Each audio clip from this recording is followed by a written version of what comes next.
So be straight with me. Is it true? It could be. No, Well, come on. very no few scientific cases. proof There at was an all. unfortunate It's really a incident out in complicated Iowa. situation. Look, gentlemen, practice these words in front of the mirror. Although we are constantly exploring the subject, currently, there is no direct evidence that links cell phone usage to brain cancer.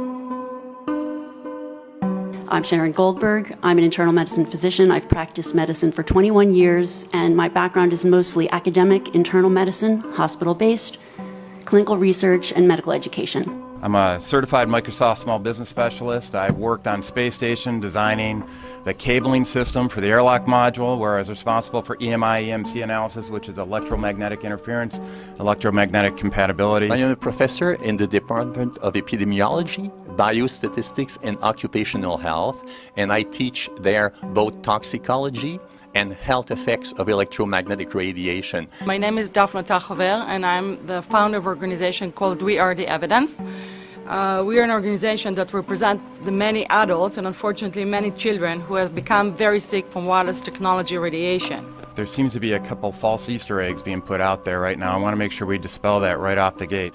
The effects of wireless on health scientifically are very, very clear. So it's always pushed back to the definition of an acceptable level of radiation. And that's what this is, by the way. This is about radiation. Wireless radiation has biological effects, period. My name is Dr. Angie Kolbeck.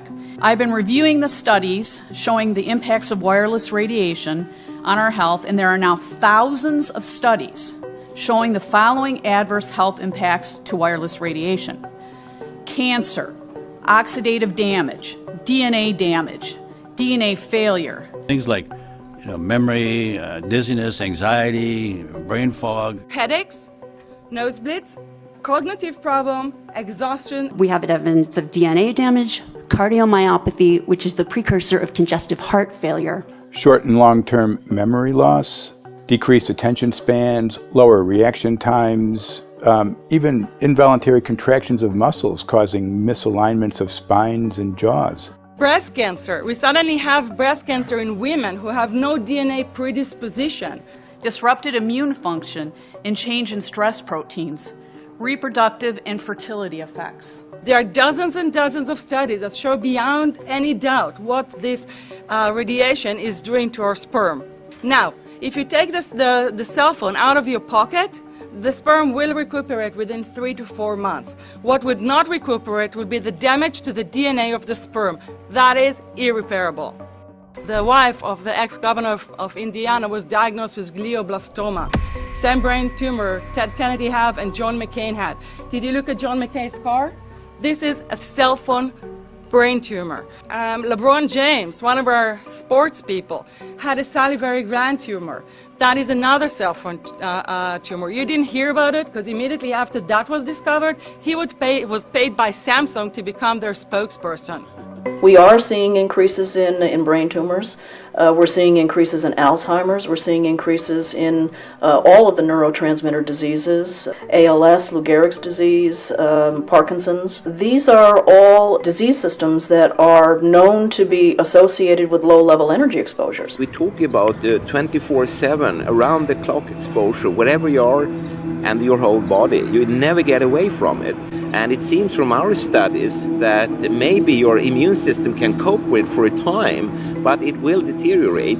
Then the irradiation will definitely damage cells at a deeper level, and the question is what will then happen? These are out of peer-reviewed papers, so these are not just hypochondriacs thinking that they're doing it. We're having real problems with this.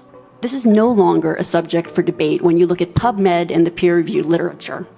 These effects are seen in all life forms: plants, animals, insects, microbes. So 5G is not a conversation about whether or not these biological effects exist. They clearly do. There is scientifically evidence that is so strong that you can be certain that the standards used by the SCC to manage health effects are wrong. We need to start measuring how much radiation are people being exposed to before we roll out 5G. There are 4 kinds of electromagnetic fields that we know are harmful to human health. So radio frequency radiation, magnetic fields, dirty electricity, and electric fields, okay? Our exposure, any given person, and all humans are affected by EMFs. What is our exposure in a day? It's not one cell phone. It's cell phones, it's multiple wireless networks, it's smart meters, it's cell towers. It's this sandwich, and it all adds up. The data we're going to look at are all published science, testing results, or public standards. At the bottom end of the radiation scale of what's called power density or signal strength is the minimum level at which cell phones will work, which was found to be 0.2 billionths of a microwatt per centimeter squared. Pine needles were found to age prematurely at 0.000027. At short-term exposures of 0.05, children aged 8 to 17 experienced headache, irritation, concentration difficulties, and behavioral problems. 0.1 is the biobiology or building biology guideline for extreme concern. 1.0 produced sperm DNA fragmentation and a decrease in sperm viability in vitro. Also at 1.0, the science shows the following bodily effects can occur: headaches, dizziness, fatigue, insomnia, chest pain, difficulty breathing, and indigestion. 2.5 saw altered calcium metabolism in heart muscle cells. 4.0, changes in the hippocampus affecting brain memory and learning. And at 6.0, DNA damage in cells. So, where are smart meters on this list? Electrical Power Institute in December 2010 measured a single Itron smart meter with pulses up to 7.93 microwatts per centimeter squared. Our own testing indicated approximately 8.0 with 1 meter. These tests are at a close distance, approximately 1 foot away from the meter, but an infant's crib could be just as close on the other side of the wall where the meter or bank of meters are installed. Even though there are all these known health effects at levels far lower, Switzerland, Liechtenstein, and Luxembourg see fit to set the standard at 9.5. And China, Poland, and Russia, 10.0. This is the same level at which behavior has been altered, producing reflexes of avoidance following 30-minute exposures. A room of 12 smart meters, very common and even a conservative number in an apartment building, tested at 19.8 microwatts per centimeter squared. This is hundreds of times higher than levels which clearly indicate harmful effects. So, how can utilities and governments get away with forcing these devices on everyone? This is how.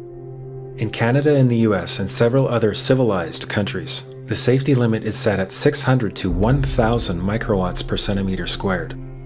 This so-called safety limit is literally tens of thousands of times higher than levels which are known to damage health according to peer-reviewed published science.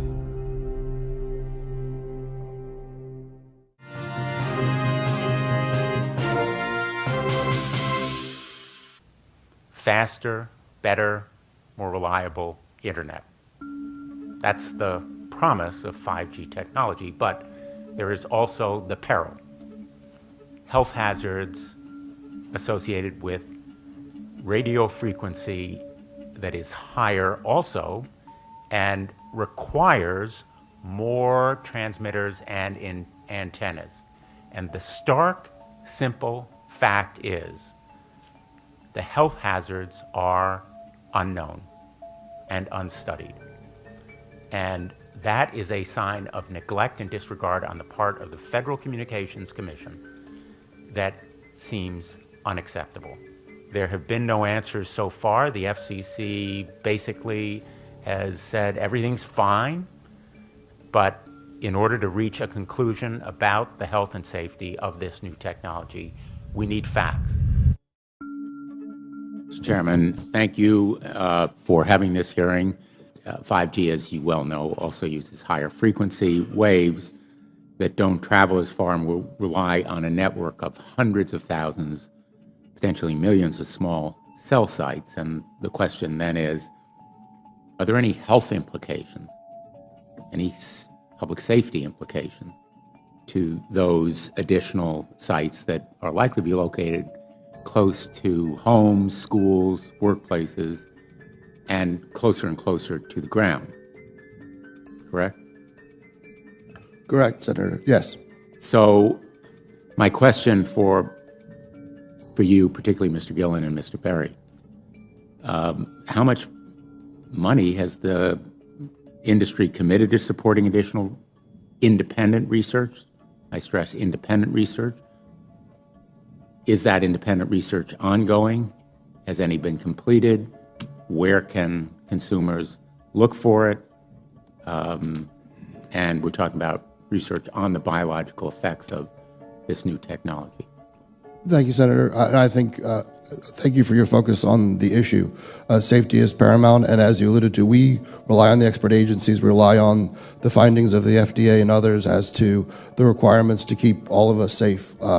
There are no industry-backed studies, to my knowledge right now. Happy to visit with you as to what opportunities you think there needs to be more studies, and we're always for more science. We also rely on what the scientists tell us. So essentially, the answer to my question, how much money? Zero. I can certainly follow up with you, Senator. To my knowledge, there's no active studies being backed by industry today. Anybody else know of industry commitments to back research, fund it, support it, to ascertain scientifically the health effect? No, I'm not aware of any. So there really is no research ongoing. We're kind of flying blind here, so far as health and safety is concerned. Thank you, Mr. Chairman.